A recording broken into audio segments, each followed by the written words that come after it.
Invocation. Les yeux tournés sans fin vers... Ça commence bien, tu sais, c'est super. Allez, hop, on fait le clip avec le clap avec voilà, d'Héloïse, et on recommence. Invocation. Les yeux tournés sans fin vers les splendeurs éteintes, nous évoquons l'effroi, l'angoisse et le tourment de tes baisers, plus doux que le miel d'hyacinthe. Amante qui versa impérieusement, comme on verse le nard et le baume et la myrrhe, devant l'Aphrodita, maîtresse de l'Éros. L'orage et l'éclair de ta lyre, ô Psapha de Lesbos. Les siècles attentifs se penchent pour entendre les lambeaux de tes chants. Ton visage est pareil à des roses d'hiver recouvertes de cendres, et ton lit nuptial ignore le soleil. Ta chevelure ondoie au reflux des marées, comme l'algue marine et les sombres coraux, et tes lèvres désespérées boivent la paix des eaux. Que t'importe l'éloge éloquent des poètes, à toi dont le front large est là d'éternité? Que t'importe l'écho des strophes inquiètes, les éblouissements et les sonorités? La musique des flots a rempli ton oreille, ce remous de la mer qui murmure à ses morts des mots dont le rythme ensommeille tel de graves accords. Ô parfum de Paphos, ô poète, ô prêtresse, apprends-nous le secret des divines douleurs, apprends-nous les soupirs, l'implacable caresse, où pleure le plaisir flétri parmi les fleurs.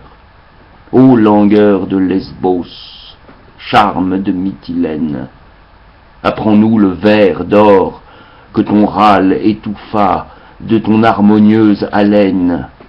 Inspire-nous, Psapha. Let dead bury their dead.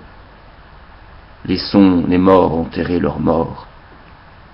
Voici la nuit, je vais ensevelir mes morts, mes songes, mes désirs, mes douleurs, mes remords, tout le passé.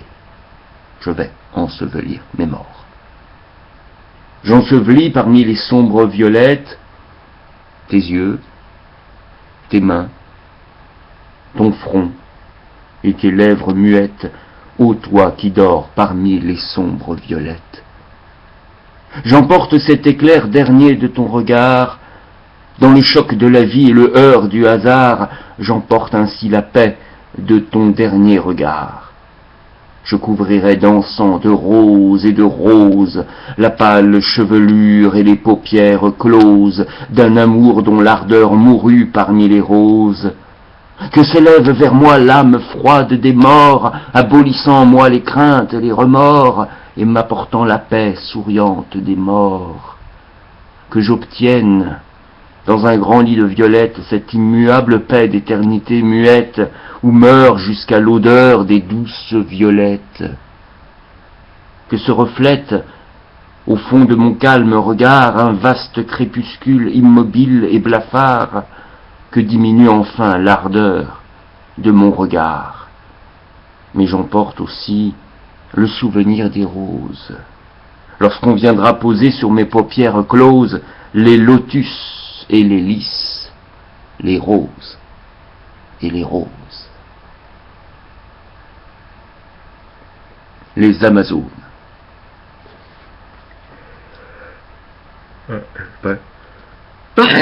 Voilà. Les Amazones sont arrivées, c'est un ouragan. Les Amazones. On voit errer au loin les yeux d'or des lionnes. L'Artémis à qui plaît l'orgueil des célibats, qui sourit au front pur sous les pures couronnes, contemple cependant sans colère, là-bas, s'accomplir dans la nuit l'hymen des Amazones, fiers et semblables au choc souverain des combats. Leur regard de dégoût enveloppe les mâles, engloutis sous les flots nocturnes du sommeil. L'ombre est lourde d'échos, de tiédeur et de râle. Elle semble attendre un frisson de réveil. La clarté se rapproche, et leurs prunelles pâles victorieusement reflètent le soleil. Elles gardent une âme éclatante et sonore, où le rêve s'émousse, où l'amour s'abolit, et ressentent dans l'air affranchi de l'aurore le mépris du baiser et le dédain du lit, leur chasteté tragique et sans faiblesse abhorre les époux de hasard que le rut avilit. Nous ne souffrirons pas que nos baisers sublimes et l'éblouissement de nos bras glorieux soient oubliés demain dans les lâches abîmes où tombent les vaincus et les luxurieux.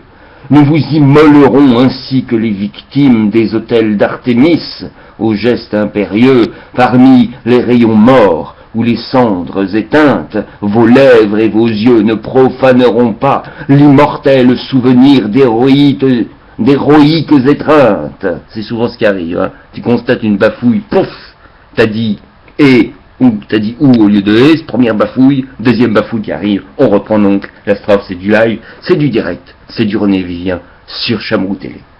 Parmi les rayons morts, on comprend pourquoi on s'entraîne, on comprend. Parmi les rayons morts et les cendres éteintes, vos lèvres et vos yeux ne profaneront pas l'immortel souvenir d'héroïques étreintes. Loin de la couche obscène et de l'impur repas, vous garderez au cœur nos tenaces empreintes et nos soupirs mêlés aux soupirs du trépas. Sommeil, ô sommeil, ô mort tiède, ô musique muette, ton visage s'incline éternellement là, et le songe fleurit à l'ombre de tes pas, ainsi qu'une nocturne et sombre violette. Les parfums affaiblis et les astres Voilà, je crois qu'on abandonne parce que... C'est sympa d'essayer. Merci d'être venu. Voilà.